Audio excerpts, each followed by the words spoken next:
Equipment zone. So Brett, I've mapped out sort of four corners of the zone. I've made it 4.5 by 1200. You'll see you'll see when I do an equipment layout that the heat pump takes up an extraordinary amount of space unless you want to have it out here. It does need to be ventilated, but as long as we can get ventilation out from under the deck, that's the main thing, so that there's not a recycling of air. So this is a similar job where the theoretical equipment layout was this 4.5 metres, which allowed a zone for pipes to pop up out of the ground. Pump. This one had a couple of pumps, filter, heat pump, and often they're squeezed together, so it's not quite that size. But for the sake of giving you an indication, this is what it looks like. My concern is that if top of pool is approximately 550 above the red corner plate there, then by the time we get to our tape measure, the uphill side, top of pool or top of deck is only going to be, say 600 above, and the filter is as tall as your compost. So it's a good, you would perhaps seen it in the display when you came to visit last year. Yeah, it's a good metre, I say allow 1200. So we've got to go from sort of a 600 air gap based on existing conditions to one that's, a good 1300. You want to be able to sort of open a door along here, get your head in, and look over the top of that valve and twist it. So to do that, that's where I've said, well, you're going to have to sort of retain that side, because say we're digging 600 below ground here and sloping it this way, so you've got this like a big shovel scoop out of this area, because otherwise you'll have a pit, if you like, a sunken zone. So you're essentially theoretically a retaining wall on that side, retaining along here and retaining there. And you asked, why do I need a retaining wall there if the pool's got a retaining wall around it? And the levels might work out so that you can have from the footings around the edge of the pool a sort of embankment down and into this zone. So all the soil in that whole zone is removed, which is additional excavation.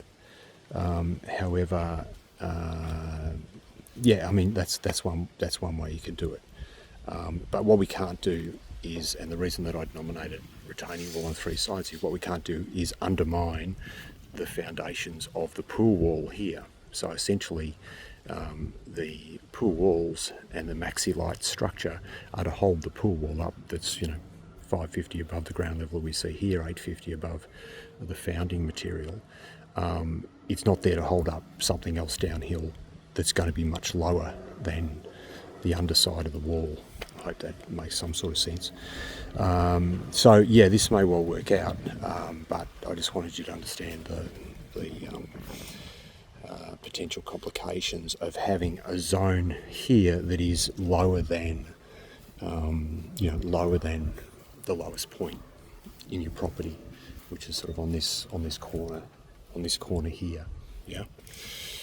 Now I did have a moment of excitement thinking, well, maybe there's a stormwater drainage point at the back, because your stormwater pipe along the side here runs into the ground towards the rear.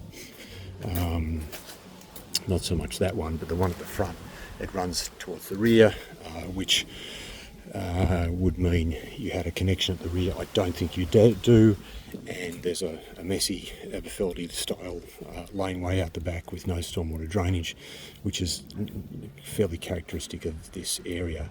And I note on your new plans, your legal point of discharge is out the front. So if we go exceedingly low here, we're potentially creating a zone where water might feed into next door, so we just have to be careful of that. We're a little bit higher than their paving next door. And if we are going to be lower here, it would mean creating a low zone. It would mean having a pit that would require a pump on it to lift water up and into the stormwater pipes that run to the street by gravity. And that, again, that's not an unusual thing to have to do in this part of the world. So that's all part of the thinking around the equipment zone.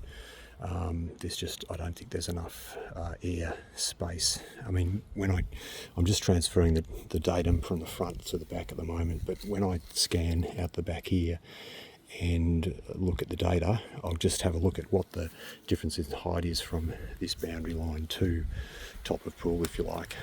And so you'll probably have this, you may have a theoretical height advantage. You also want to think about what you're going to do with this zone beyond the deck. You could flatten it down, I suppose, and have it fairly horizontal, and keep it as lawn, which would mean that you're not creating stormwater that needs to be taken out to the front. If you did pave this whole area here, you would create a need for stormwater, which would create the need for a pumping system to the front.